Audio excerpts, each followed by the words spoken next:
Looks like Michael Hall wins the contest today. Good morning, all. Welcome to Coffee and Craps. Michael, welcome as the first guest today. You win nothing, but the satisfaction of me saying your name out loud, I guess.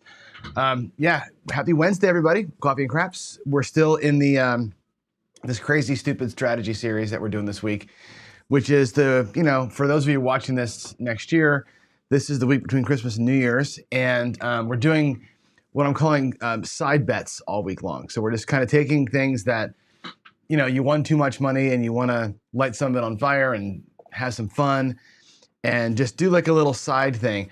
Generally speaking, side bets are low risk, high reward. The first one that we did, the Marching Soldier, for sure, low risk, $5, $6. Pretty high payoff if you can get it. Yesterday, we ran one called the Buttercup, which essentially is towering up one number as you win on other numbers. It's a relatively low risk because you're going across, but for pretty much table minimum, and you're doing it only with excess winnings. Today's one is going to be a little bit more expensive. It's a side bet that I want to say I don't do it, but I do this one actually more often than I care to admit. I actually do it a lot on bubble craps. What I find with bubble craps machines is that bubble craps, for some reason, I don't think that it's rigged. People say it's rigged. I don't think it's rigged. Although there's a random number generator in the machine, so I don't really know how that works. But the die itself, although it's basically a circle, it's not, I don't think, rigged to fall. But those things really do get into pockets. If you watch a bubble craps, like the little tracker thing where it shows you all the previous wins, you'll find that it kind of puts out a lot of the same numbers in groups for some reason. So for whatever reason, it just does that. Excuse me. And I play this strategy on bubble craps all the time. And it's kind of sit down, get a cup of coffee or a whiskey or whatever, and kind of just start my morning when I go to Vegas playing this game. And it's kind of a fun one. It is not low risk. It's a progressive bleed of your strategy. This is essentially a martingale ish kind of a thing. So anyway, I think you'll enjoy watching it. It's kind of fun to root for it. When it hits, and you can kind of be done, and it's one of those things. I'm going through chats real quick just to see, hey, Rick, the boss is letting you join live. Welcome in here for a live show. It's great to have you. I see Grover is here. Joseph Smith is here. Good morning. Welcome. Glad you're here. The group is fun. You're going to find that while I talk live, the chat goes a little bit haywire sometimes, which is okay. We get off topic. And it's part of the fun of a live show is that I get to roll and talk, and you guys are talking about other stuff while I'm doing that. So it actually makes this kind of fun. So I'm glad that you're here with us. It's great.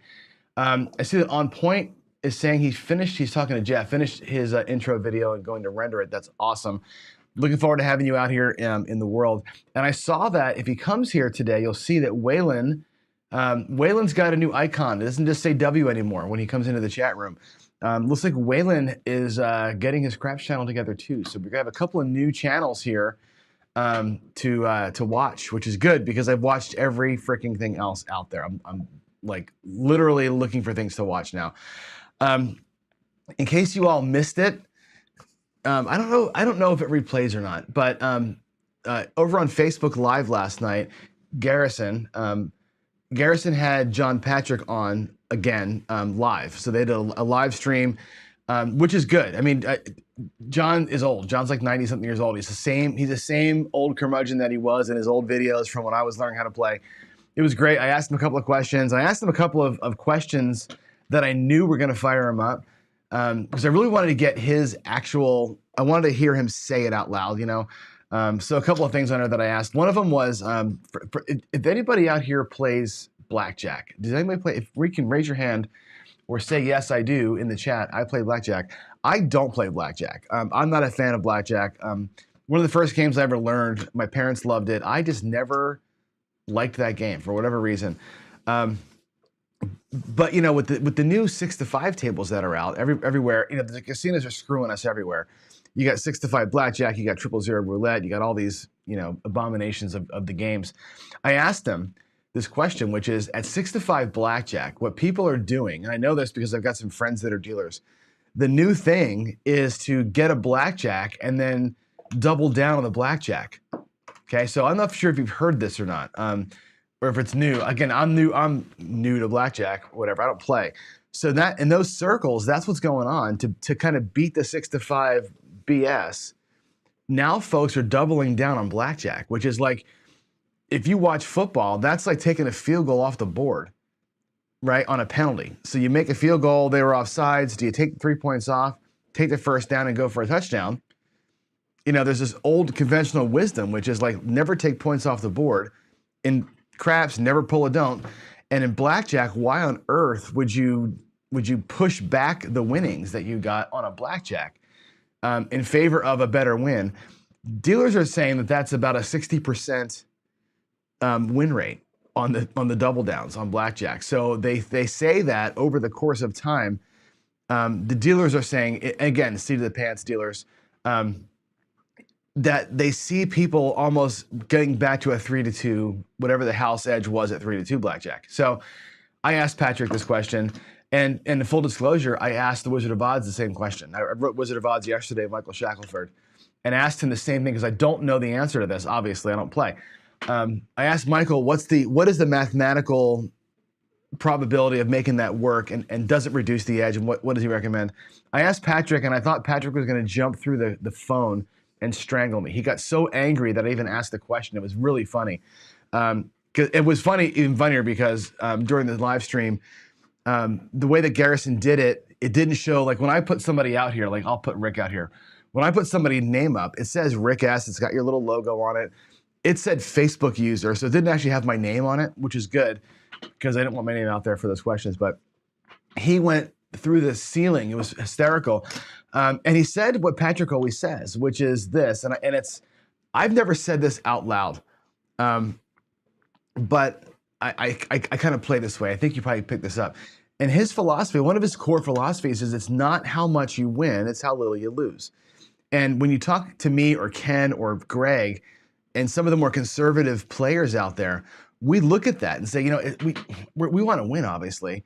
But we're trying really hard not to get our asses kicked because we've got our butts kicked for all these years. Well, Patrick's whole thing is that it's you know, let's not lose, right? And his thing was, if they're giving you money, the casinos don't like parting with their money. And even if they're paying you wrong, take their money. And that was his thing. Like, you got to be a moron to not take a win. Just like I think in football, folks that say you got to be a moron not to take the points when you get a chance. So it's definitely interesting argument, and I can't wait to see what Michael says about that. On the same topic, I also wrote to Michael Shackelford, and I'm working with a couple of guys. You know that I interviewed Ed from Multi Win Craps on the Crapsathon. I've interviewed him since. I did a 2-hour spot with him about 2 weeks ago. I've interviewed George. I'm about to talk to Mudslide Mac and a couple other guys. And what I'm doing is I'm getting some interview quotes and feedback for the Dice Control series. Somebody had asked about Dice Control series, have I stopped it? No, I haven't stopped it. I've just been busy. It's been Christmas week, or Christmas month.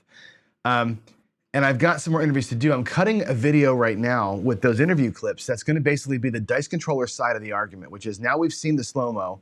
What do the dice influencers that work on this stuff really think when they see the slow-mo? How do they break it down? How do they define the words? That kind of thing. Followed by a video from the other side, which is, they see the slow-mo. How do they break it down? And we're going to come back with a breakdown of a study, and then I've got some final thoughts on the whole thing. There's about 4 videos coming in that series, maybe one a month. It's just slow build. But anyway, I asked those guys, George and Ed and the others, to furnish me with their roll history. Now, Shackelford has said he doesn't believe in dice control, but he's willing to take legitimate roll logs, and I'm going to give it from people that I know log their rolls religiously. We see them do it live every day, George being one. Take your rolls, give it to Shackelford, let him run it through his, whatever he's doing, his data analysis, however he does it, and give us the report back and say, are these guys getting an edge? Is there really clusters and all that kind of thing? So that's coming too. Just so you know, I'm working a lot of things on the side over here while I do these fun morning shows. Good morning, Brian's here too. I see that Jeff, I'm lagging here in the chat a little bit, but I see that Jeff, good morning, Jeff. I'm glad you could be here live today from the beginning almost too, which is kind of cool. And Bake McCraps, what a great name that is. Good morning. Did I say good morning to Brian yet? Brian, how you doing, buddy? More of Craig's coffee here. This stuff is like ridiculously good. Anyway, all that to say, we're gonna go play a strategy now called the 12 gauge. And the 12 gauge strategy is about as easy a strategy as you could play. All that we're gonna do today is bet the 12. That's it. We're just gonna bet the boxcars all day. And the way that we're gonna do it, we're gonna progressively bet the boxcars. And here's how it looks. I'm gonna give you the notes here. I know you can't see this, but you can zoom into it later on. Essentially, you're gonna play $1 3 times. And then you're gonna play $2 3 times. And then you're gonna play $3 3 times and progressively build the bet up until you're at 12 bucks. When you're at 12 bucks is when it starts to go negative a little bit. Not negative, but it starts winding down. This is 36 rolls. So it should come up once out of these 36 rolls if probability holds. And we're within the realm of probability. If it comes up once out of 36 times, you're gonna make money. You're gonna, even at the worst case, you're gonna make 130 bucks when it goes all the way through the whole thing. And I've got these percentages, these win percentages laid out here too. So if you hit the first roll, you win 30 bucks. It's a 3,000%. It's awesome.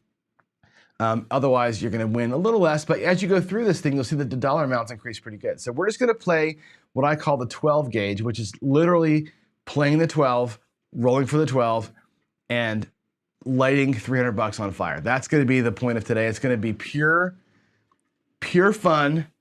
There's no thought process here. There's no thinking. There's no pressing. There's no nothing other than just playing the 12. Now, when you do this, you're gonna get behind and confused. So what I do with this is this. I'm gonna put my rack right here in the middle so you can see it better.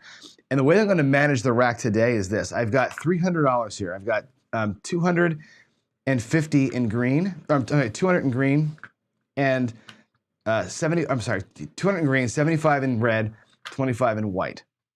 In my chip rack, what I've also got is these 3 Pro Crap Slammers. They're on the black side. With each bet, I'm gonna turn one over to know that I'm on bet 1, bet 2, or bet 3 at that level. And I'm gonna use the chip over here to remind myself what level I'm on, because this goes pretty fast. At a casino, this will take you, a long time to get through, a good half hour to 45 minutes. Here, it's gonna take us 10 minutes. I'm just gonna burn through dice. We're gonna roll as many 11 or many 12s as we can. I'm gonna choose the blue dice today. And I'm not gonna really set them. I'm just gonna sit here and wing them. And we're just gonna play for the 12. How about that? Here we go. And Michael Hall is making my point for me. I have gone to Bubble Craps and I have seen the 12s hit 6 times on the screen. I've seen out of the 30 whatever rolls they're showing, I've seen 6 12s on that thing. And that's when I started playing this. Like I concocted this thing a while back. I never tried it live. On Bubble Craps, you'll see the 12s just kind of cluster up. So if you see a couple of 12s on screen, I would jump on this thing because for some reason the dice, like I said, they fall into pockets. So here we go. We're gonna start out with our first bet. So we're at level 1, right here, as noted by the chip. We're gonna be on roll number 1. We're gonna drop a buck onto the 12, and we're gonna see what happens. Here we go. Dice are out. Let's get it right out of the way, huh? The 6, 2, 8. So we're gonna lose the buck, go to level 2. Another one goes out. Just gonna rinse and repeat. There's the aces, or ace deuce rather. Lose that. Another one goes out. We're at level 3. And we go with a 6. We lose that. I'm gonna need some room here for my losses. I'm gonna reset the counters, go to level 2. Bet number 1, 2 bucks. Where's the dice? There they are. Here we go. Hard 6, hard 6. Lose 2, level 2, bet 2. There's a 7.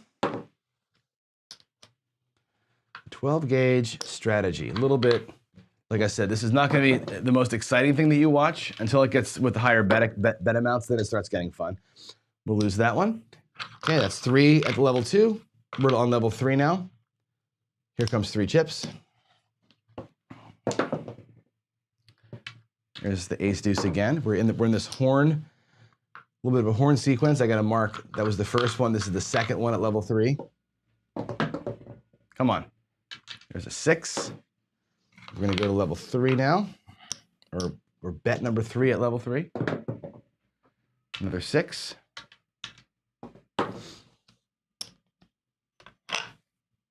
Okay.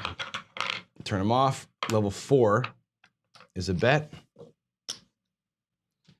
First one at level 4. Here we go.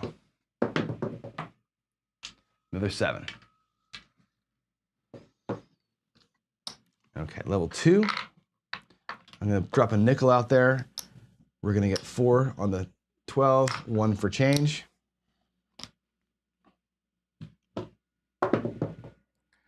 There's a 5, 4, 9. All right, third time at this level. There's 4 whites. Another 5, 4, 9. All right, reset the counters. Level 5. Now, part of me doing this way is so we can see a couple things. One is we're level 5, right? So yeah, we're level 5. These are just nickels. Is to watch kind of how I'm doing the rack management too, because when you play strategies like this where you're kind of counting outcomes and stuff, use your chips. Like I say this all the time, the rail is your best friend. The rail gives you all the information that you need if you use your tools. So we're just going to use these little lammers. You could use chips and have them going this way or that way to kind of track your progress. Same thing. It's just an idea of using your rail. Oh, I thought I saw it. There's the 6, 3, 9. Now we're going a little higher. We got to hit this thing once, don't we? There. Oh, I thought that was it. 6, 4, 10. Okay, that was level 5. Done. Let's flip them. Now we're going to be at $6. I'm going to have to drop a nickel to get some whites. $6 level. There's a 5, 1, 6. So again, we lose in here. That was the first time. This is the second time. Another 5, 1, 6. I'm not finding the pocket. That rolled. That was a 6, by the way. All right, here we go again. Level 3 at dollar amount 6. 3, 2, 5. Little loss. Reset that, and now we're going to be at $7. So I'm forgetting to do these here. It was 6. This is level 7 here, right? There's 3, 6, 7. All right, now we're at $7 per bet. We're getting to where it's going to get to be where we're going to lose the whole thing unless we get one hit. There's the 7.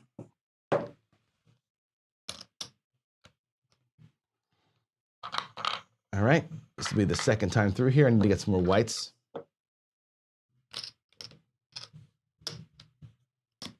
All right, we're replenished. We're going to need to dig into our greens here at some point, it looks like. Number 2 at level 7. That's a 1, 2, 3, the shocker. And our last one at the $7 amount. Here we go. The 12 gauge method right here. There's a 5. We lose that one. So now we're down at level $8 per. I'm going to drop $10 out there. We're going to get 5 change. Put 3 on it and come back in. There's a 5. There's a 5. Okay, we're going to lose that. That was our first one at level 8. I got to make sure I'm corrected here. There we go. Second bet at level 8 is going to be here.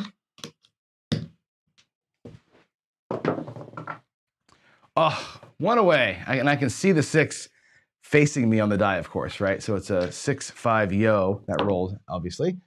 6, 5 yo. That's going to take our money. The last one at level 8. Now we're going to get some change here. Let's get 10 in white, 15 in red. This is going to go quick, these chips. There's 5. There's 3 is 8. That's our last one at level 8. Can we do it? Can we do it? Nope. Hard 6 that time. Hard 6. That was our last shot at that one. Now we're gonna go to 9 per. There's 5, there's 4. Oh, another one. I thought I saw the 6 that time too. It actually was on there and it kind of rolled back over. That's a bummer. That was our first crack at number 9. Here's our second one. There's 5. I'm gonna again get 20. I'll take $50 actually. We'll get 50. We're gonna get 5 reds. Actually, we'll get 6, 7 reds, 8 reds, and 10 whites. That way we have plenty of options here in the rack. Okay, we're at level 9. Shot number 3 at level 9. Come on, let's do this. Goes 6, 4, 10. All right. Come back up here. We're going to be at $10 per shot now. And if you're worried about this, obviously it's a crazy strategy. At $10 per shot, though, we're still in good shape here. If this does happen to hit, we're going to win $300 on that 10. So even though we're going to rip through about $150 to get to this point, you're going to still win 300 and be in okay shape. That was shot 1. Can I roll one midnight today? I haven't rolled one yet. This is kind of not like me. I normally roll a bunch of these during these episodes. There's a 1, 3. I think what I should do actually is do a pretend bet in the come, because whenever I'm in the come, I seem to roll the midnight. So maybe that's the secret, is to give the dice something to look at so they know what to roll to beat me. There's a 9. And that's level 3 here. It's going to be $10 for the last time. 6, 2, 8. All right. It's our third one at level 10. Going to level 11 now. I need some more. Actually, I need 50 more in reds.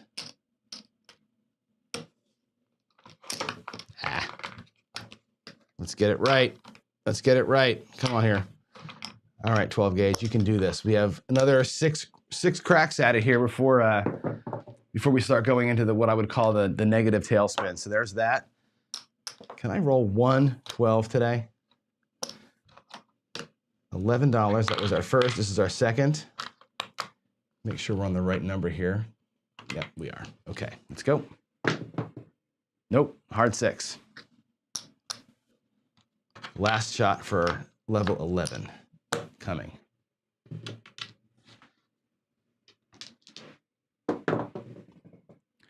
Nope, hard 4 that time. And here we go. Now we're at level 12. The last bullet in the gun here. We're gonna lose the whole damn thing today. Look at that. There's a 7. There's our second shot at it.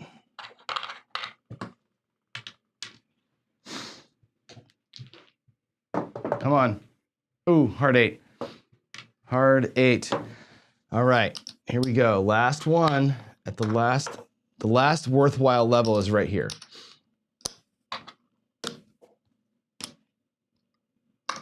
Are we gonna see 36 rolls without a 12? Oh, we are. So there it is. All you math nerds out there, we just broke it. We just broke probability, right? 36 rolls, no 12s. We should have seen at least 1. We should have seen 1 12, and we ended up burning everything. What do you do in this case? You lick your wounds and go home, I guess, right?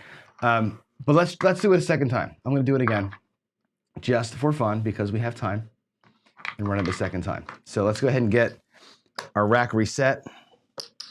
100, 225. Actually, I'll do this whole last 100 in reds and whites, just to make it less change getting. 5, 75. And we'll do 25 in white. 1, 2. There we go. 75 in white. One more set. All right, here we go. We'll do one more clean round of it, as though we had just won a bunch of money and we're coming in and hey, let's take our $300 extra and let's go and do something stupid. Here it is. We're gonna start with 1 unit again. let's get probability. I'm not going to martingale at Duracell. No, I'm not going to do that. But here we go. 6, 3, 9. So level 1, shot 1, loss. Level 1, shot 2. 6, 3, 9. Wow. How long will it take for John to roll a 12 today? Good Lord. Here we go. 6 or a 5, 2, 7. That's level 3. That was 3. Okay, now I forgot to mark 1. Now we're at level 1, or shot 1 for level 2.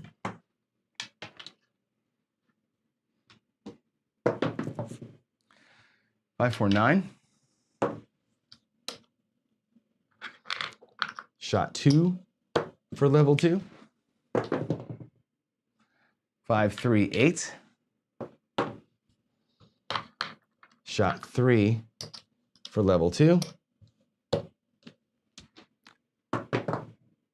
Hard 10.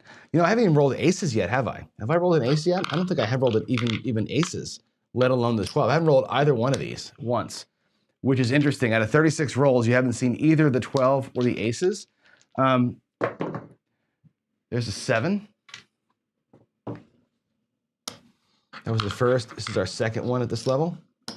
Here we go. Ooh, thought we had it there. 6, 5, yo. 6, 5, yo. Third crack at level 3. There it is. Woo! Finally hit it. My God, that took forever.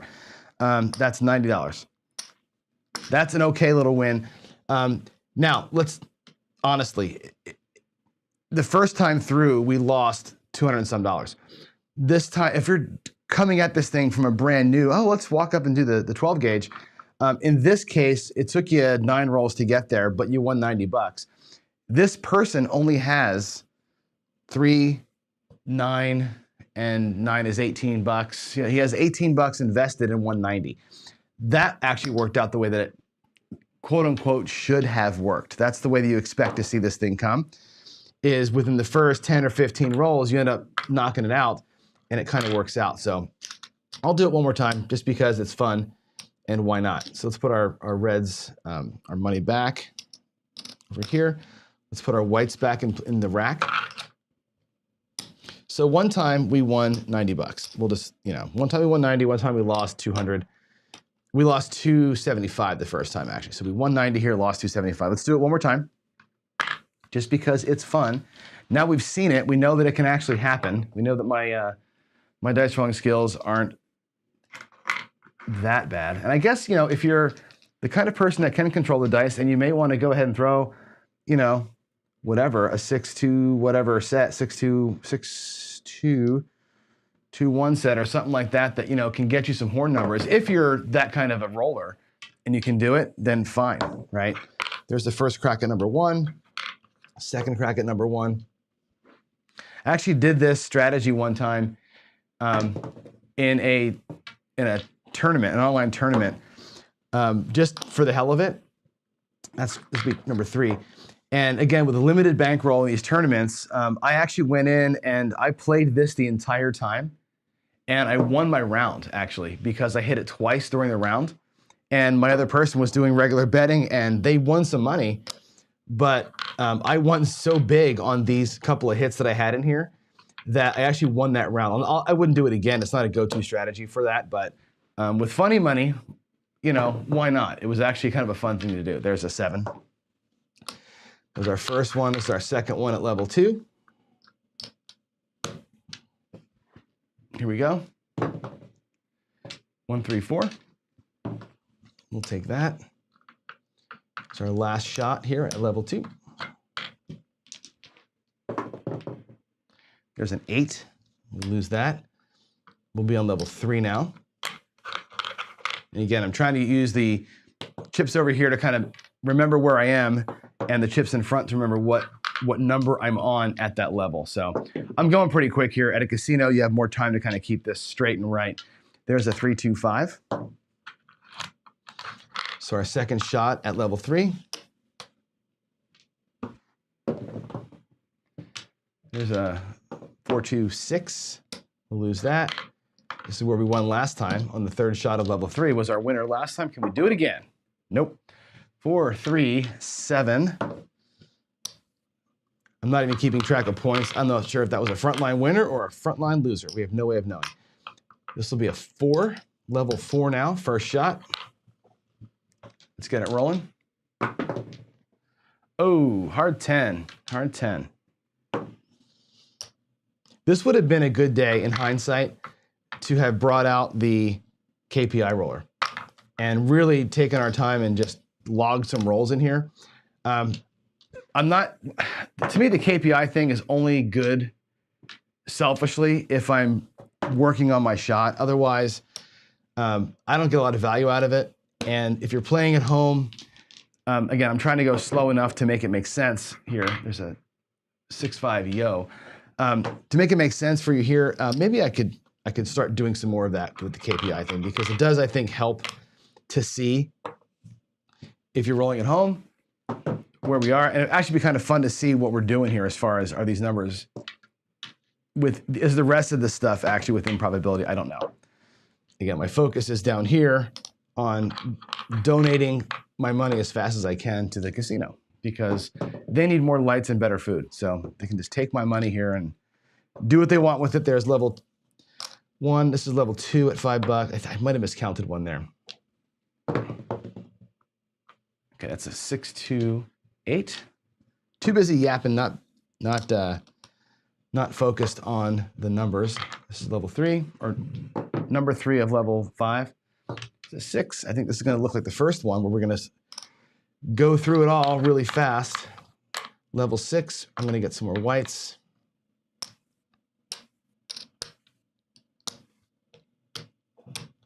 Okay, level 6, shot 1. Here we go. Come on, nope. Hard 8. Level 6, shot 2.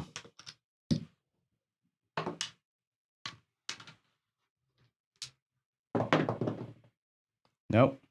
That's a 3, 2, 5 that time. And the last one at level 6.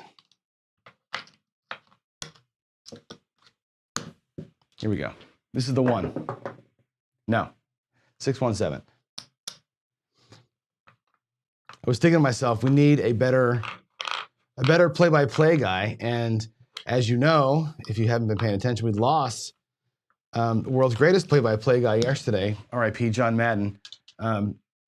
Madden, what can you say about that guy? He was amazing.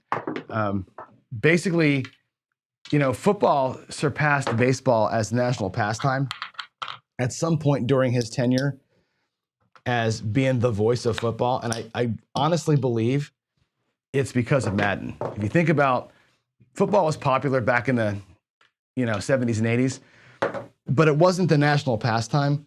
It is now. And it is now, I think, in large part because he opened it up for everybody. He made it accessible. He made it fun. Madden was just hella fun. And, you talk to people from overseas even, and they're like, yeah, that's the reason why I like football is because of John Madden. And it's sad. He died unexpectedly, it sounds like. So rest in peace, John. Good man. Good man, and the kind of guy that just, like I said, put it out there and changed an entire sport. Not a lot of people can say that they've done that. So here we go. We're at level 9 now. I'm going to get some more whites. All right, level 9, 5 and 4 whites. Here we go. That's going to win, I think about 270 if we can hit one here. 5. This is interesting. We're going to go, if we don't pop one here in this next round, we're going to end up going through, this is number 2, by the way, at level 9. Let's see, 5, that's 8, level 9. If we don't win on this second shot, this third shooter here, we're going to be in a position where we've seen 112 and 90 and 96 rolls, which is really breaking probability. That's actually completely unexpected. You expect to see at least 2 out of 3 shooters. So yeah, not seeing it is actually not what you'd expect. That's the third one here now at level 9. We're definitely, yeah, in a pocket of no 12s. There's a 5, 4, 1, 5. Okay, now we're going to be at level 10. First shot at level 10. Can we do it? Come on, give me a 12. Nope, there's a 9. Wow. Number 2. All right, 415. 415. Level 3. Come on, here we go. Nope, 7. Jeez, Lou. All right, we're going to be at level 11 now. I'm going to get 5 in white, or 5 in red, rather. We only need 10. I'll get 15 in whites, and we'll get 35 in reds. All right, we're at level 11 here. So it's going to be 2 reds and a white to win 330. No dice, 6, 3, 9. Telling you, if I was in the come, we'd be hitting 12s all day. That's the first one. Here comes the second one, level 11.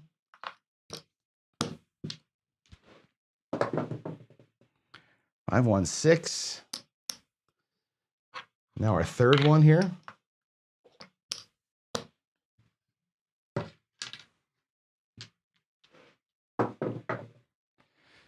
3, 2, 5. Okay, so now we're at the last level that it makes sense to be at. Turn them over. We're gonna go with 12 bucks 3 times. Can we make it work? Here's 2 reds and 2 whites the first time.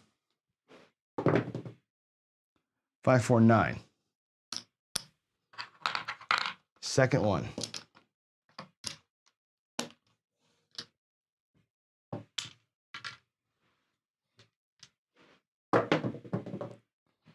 6, 5 yo. We've hit a bunch of yos today, actually. The yo would have been maybe more profitable. I don't know. Last shot right here. Last one. For all the glory. Here we go. Nope, not going to happen. So we ended up winning 1 time and losing. So we ended up losing here when you get to this level. We're at 275. We're at 80 bucks here. So you lose 220 to get there. I'm going to come back and chat with y'all. Know your throw, said Dorcel. Walk of shame. Yes, Vince, walk of shame. Here it is. Walk of shame. I'm doing it. Hey, you know what? The dice don't always play nice, as Brian would say, right? Right. And here's the thing, Buckeye, you're right. If I ever hit a 12, you're going to be okay.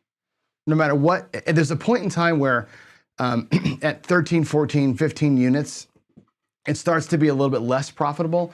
I think you can go like 40 before you start actually seeing where you're losing money. If you get to 12s, you're going to be fine. How often do you see that, right? That was 3 sets of 36 rolls. So whatever that comes out to be, 90, 100 and whatever the hell that, 118, 108 rolls we just did, 112 and 108 rolls. Totally breaks the probability. If you run this in win craps, it ends up being pretty flat because you will hit the average. Anyway, that's a fun strategy. I don't care if I didn't win today. This works good on bubble craps.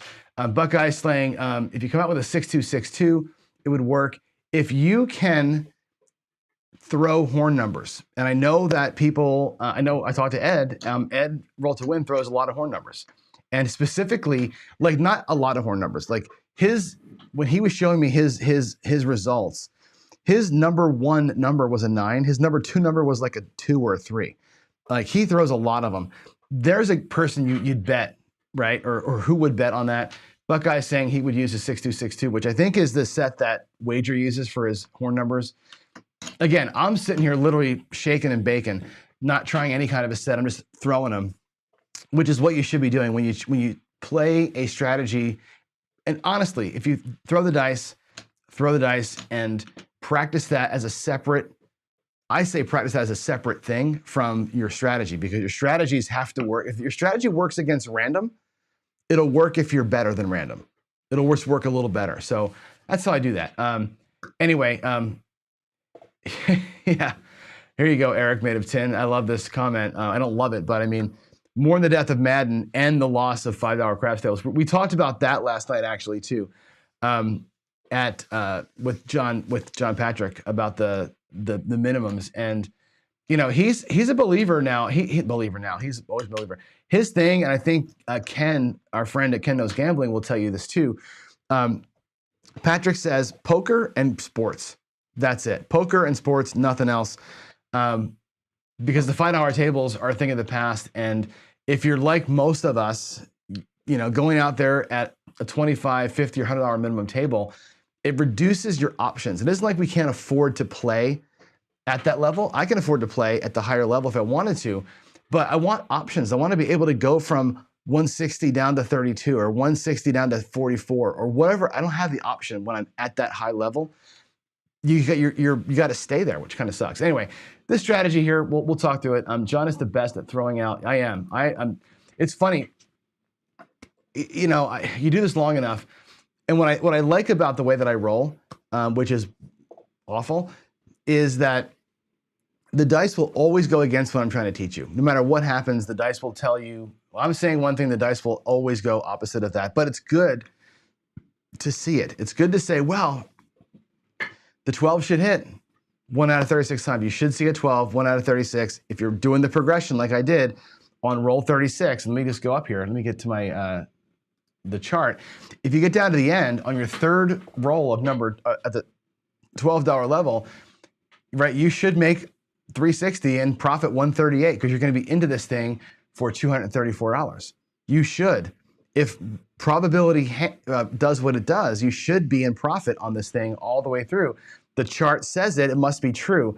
Well, that's not the reality of it. And the reality of things, I think, is what we show here every day. When I blow up my strategy, when I break a roll, when I break what I'm trying to do, it just proves to you how hard it is to win at this game. And anybody that tells you you're going to come out here and the math says you're going to hit 1 out of 36, the math says the dice will just give you one of these every single time. It's just the way that it goes.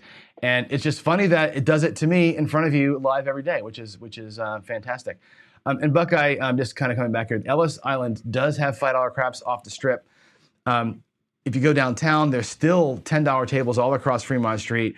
The Grand has $5 tables. There are $5 tables in Vegas. You know, there are places to play for sure at $5. Most local casinos, West Coast, most locals, you're right, dice are out, are $5. I have 5s and 10s all around me, so it's pretty fun. Oh yeah, Buckeye, you finally read my shirt, right? Isn't that great? Yeah, that's pretty funny.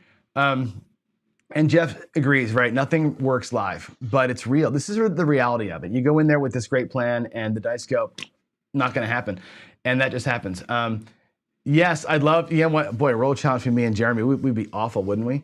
But you know what, if you're, and I say this with all honesty. How do I word what I'm about to say without pissing off half the country here? For those who say dice control doesn't work, okay, dice control doesn't work. I want you to, again, I didn't set the dice once today. I didn't throw them carefully. I didn't try anything, but look at the pocket of numbers that I was in. I don't know how many 8s and 9s I rolled today. I rolled a bunch of 8s and 9s. Actually, the insides were pretty good for me today. I didn't track them, but it felt like that's what was happening. I just grabbed them as they came. So if a 6 was on top, I threw it. And, you know, we end up in this cycle of the dice will find themselves in a pocket even if you're rhythm throwing. And that's why I think Bubble Craps does what it does, because Bubble Craps, the dice end up in a pocket the way that they roll. And if you're like Brian, and Brian from Hawaii Crap Shooters is the Bubble Craps dice setter, because, and we joke about it, but he actually times everything when he does it to try and make it do what he wants to do. Dice, even at random, at pure random, will find pockets. And today we found a pocket where I gripped him and just ran him out there. Had I tried and set them the same way and threw them the same way every time, we may have had a different result. I don't know. I just think it's interesting. Patrick was great, Skill. So Patrick was awesome. The number one message that he has is, again, I'll repeat this from earlier today. Don't measure your success by how much you win, measure by how little you lose.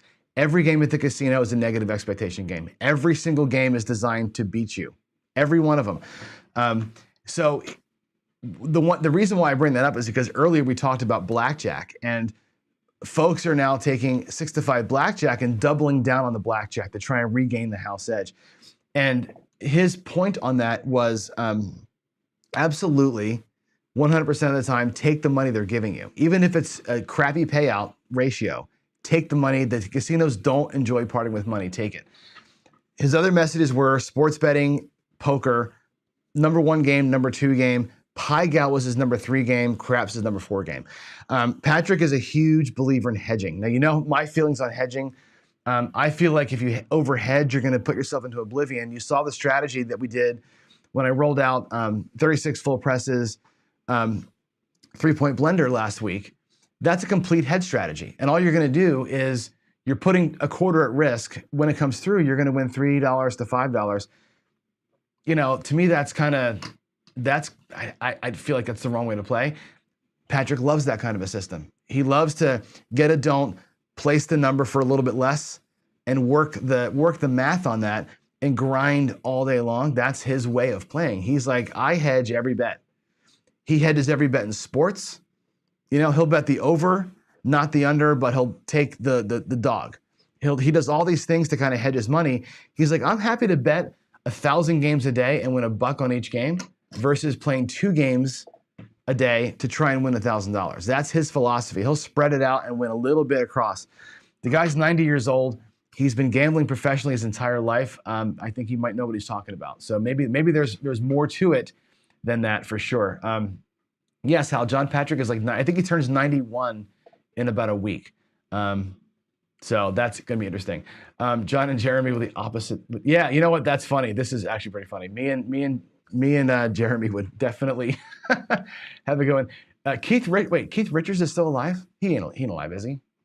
I saw the Rolling Stones at Shea Stadium in like 1981 or 2 on the Rolling Stones farewell tour, and I thought Keith Richards at the time, I thought they had him propped up with a pole to keep him standing. He looked like he was 1,000 years old, and it was in the 80s. How is that guy still doing it? Let's see. That's pretty funny. I'm trying to think, what else do we have in here? Math adds up in the end. Yeah. Yeah, this, you know what, it's funny too. This is great point, Vince, that John Patrick and Tony Leo completely opposite, right? Leo is so much more aggressive. Leo, if you watch some of his stuff, and I haven't had a chance to talk, I gotta reach out and talk to him at some point. Now that my channel is kind of getting a little bit of traction, he might actually take my phone call. But Leo is aggressive, man. Leo's like, know your set, hop the numbers. He's very aggressive. Where Ken and John Patrick are way more hedgy, careful. It's just, yeah, I 2 ways of looking at it. Me, I'm not a hedger, but I'm careful. I call myself a conservative bettor, but I'm not a hedge bettor. I just bet conservatively, and I sort of track my progress. That's kind of my style. So, yeah, Keith Richards is 78 years old. He looks like he's 178. That poor guy. You know, I'm surprised. Like I said, when I saw him in the 80s, he looked like he was old then. And I was actually more impressed at that show with Mick Jagger. Mick Jagger was ridiculous. He had to be 60 when I saw him, maybe 55 or so.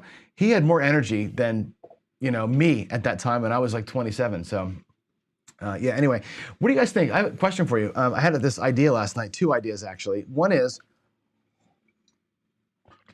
idea is after the new year, and I should have mentioned this on the holiday show, we got too busy talking. One thing I want to do with our channel is, we talked about this earlier in the year, is having a cocktails and craps night where, and you're joking about here, where me and Jeremy, or me and Brian, or me and Jeff, or me and Kent, whoever, gets together and either do a team play thing or just play craps, like live fantasy craps kind of thing, but just 2 people, and kind of just play and have fun. I also thought about having you guys throw a strategy at us and having a panel of 3 people, and I'm picturing Vince for sure on this one. Vince on the panel, and do like a reaction video kind of thing of like playing out a viewer strategy and having a reaction video to it, and have 3 people kind of sit back and look at it and maybe do a little bit of live tear apart. So those are things I was thinking about. If you'd like to see that, leave me a note here in chat or in the comments afterwards. I can arrange that, of course. All the YouTubers, the content providers, like myself and Jeff, we're all into working together. This is not like, we don't see it as competition. So I think we could kind of rotate that around and do some of this. I think it's kind of fun to do that. I watch a lot of, there's a channel out there, which most of you wouldn't care about, but Waylon would care about this, and On Point Craps would care about this, and some of the other content providers would, called vidIQ. And vidIQ does a show every Tuesday where they go out and they look at a YouTube channel and they have a panel of 3 people and they shred the channel. Your thumbnails suck, your titles are terrible, you're ugly, all the bad things. Which is, I watch that religiously. It's fun to watch, and I learn a lot. And I think that if we had 3 or 4 of us kind of in like a little window over here watching somebody's strategy play out live, and give our thoughts, that'd be kind of fun, I think. So maybe we'll figure out a way to, I want to resurrect Cocktails and Craps, but I want to do it in a way that's meaningful. I think that might be something we can try. So maybe we'll talk through that privately. So yeah, right. Okay, I think that's all I've got. As I said, this is the last planned show for the week because I'm traveling.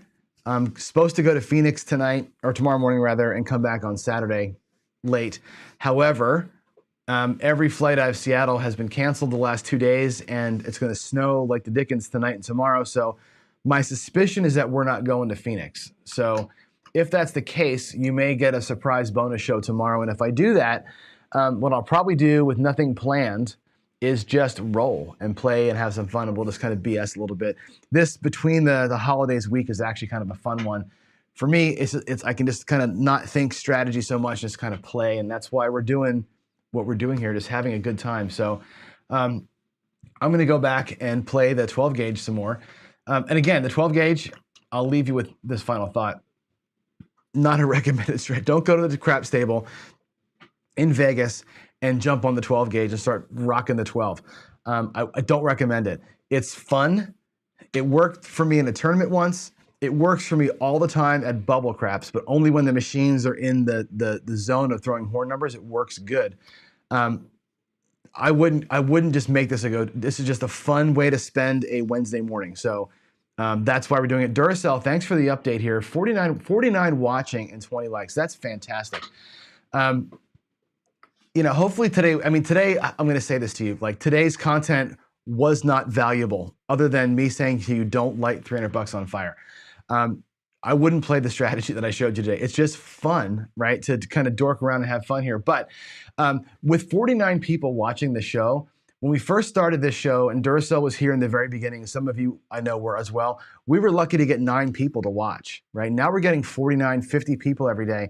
Starting next week, we'll get back into teaching mode, and we're gonna run into some 3-unit challenge strategies, and we're gonna get deeper into theory again, getting more serious. But it's nice to see that there's enough interest here to keep this thing going every day. It makes it worthwhile to wake up in the morning. I set an alarm to do this, get up and go.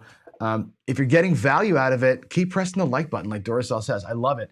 And leave me a comment for sure. After the video is over, leave me comments, because here's the thing: people rewatching the videos in a couple of months aren't going to read the chat. The chat's up there. The chat is value when we're live, right? We chat and I can talk to you during it, but the person watching this thing in June next year, they're going to need the comments to kind of suss through what's going on. So yeah, leave me a comment afterwards. I love the comments. Through the comments, I have met many people, and I said this on the other show. When you comment me, I reply back. We end up a lot of times emailing people back and forth, and I've got 10 or 15 people that I now consider kind of friends just through basic emails. And some folks I'm going to be meeting in person.